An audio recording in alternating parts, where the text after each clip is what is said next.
today, really, I wanted people to get to know you a little bit. First of all, you guys came as students, and now you're back. How many total years each individually do you have here at the university? I have 30, 4 as a student and 26 plus on staff. So I will be 26 working here, and I did the 5-year plan my first year, so that would be 31. Yeah. So it's not a competition, though. I don't think. that's true. No, it might be true. And both your vice presidents.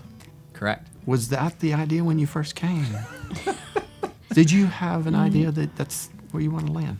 Not at all. What were we going to do? I was going to manage a fitness center and then open my own fitness center, and I learned quickly I didn't want to do that through experience. I had that as a first job and came back to Hardin-Simmons to recruit in '97, and I haven't left. And I had no idea that I would stay in higher ed this long. Travis, what about you?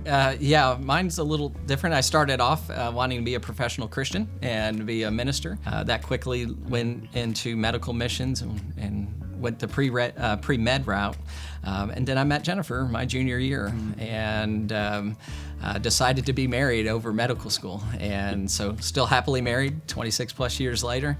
And God just offered me an opportunity here in the financial aid office back the summer after I was graduated, and the rest is history. But yeah, I spent 3.5 years down in financial aid, 1.5 years in our business office, and then 21 in technology services before moving into this role. How did your education equip you for what you're doing today?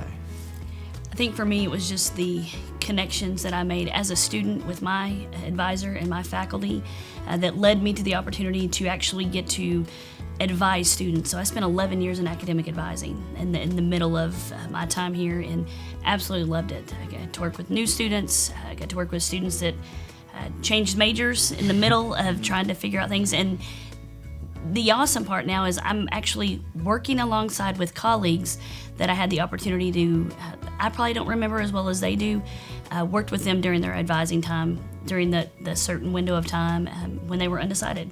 And that's really neat. And for me, it's about the intentional relations that we get to have with students, and being able to do that through the student's experience in various ways has been the blessing for me. So you introduce the school to individuals, to the students and to parents, and they get to learn about it. But both of you are kind of the guardrails to get the students down the road. What is it that you love about your job? Why do you love being here to do that job? I say a lot of times, especially to our parents, there's a big difference between a young person from May of their senior year to June of the following year.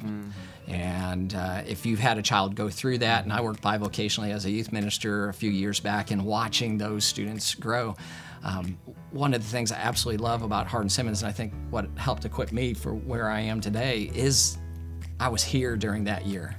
I needed the nurturing. I needed what HSU could offer to watch after me and to love on me and give me the grace of God when I didn't feel like I necessarily deserved it. And so for me, that's part of it, is helping tell my story and to let them know you can do this too. You're going to be equipped here in so many more ways than just a toolbox of skills. You're going to learn how to deal with people, how to live together, and that to me is really a differentiator for HSU. Stacy, you're first generation? I am. Okay, you came in. School's not easy. No. Well, actually, I'm from Abilene, and my parents, to this day, still live 1.5 miles from campus. It was important to experience the entire aspect of college. And I moved into the residence hall. I actually moved into Barron's Hall as a freshman woman, but I stayed connected, and that's how I was able to really experience the campus and experience all HSU had to offer. And I actually started my journey working here as in the admissions office, and through that time, I've gotten to experience a lot of different areas, and landing in eventually in student life. I look back at my experiences as a student, and so just to see how Hardin-Simmons has evolved, it reminds me of from being a first-generation college student who had a sister follow, Both of us met our spouses here at Hardin-Simmons, and we have multiple degrees from Hardin-Simmons. It is just a really special place. Some of our classmates are now also sending their children here. Yes. And that's a little sobering in some Yes. ways, but it's... You're that it's- old? Really? Yeah. There's objects in the mirror older than they appear, but the bottom line on that is there's almost like a sacred promise in that, right? We came and we experienced something special. And now part of our role is to make sure that our classmates, when they send their children here, and they send their kids the things that they love so dearly, there's a sacred promise that they have that same type of experience. They're entrusting you. Yeah, Yes. yeah. And these are two individuals who, please raise up your feet so the camera can see. Show them what you're wearing. This is the kind of fun they're going to have when they get here. Well, thank y'all for coming in, and thank you for being here for so long and being the backbone. You guys are one of two of the backbones of the university, and for making our meetings on Wednesdays so much fun. We have a lot of fun Absolutely. laughing and enjoying, but doing hard work too. So Right. thank you. Absolutely.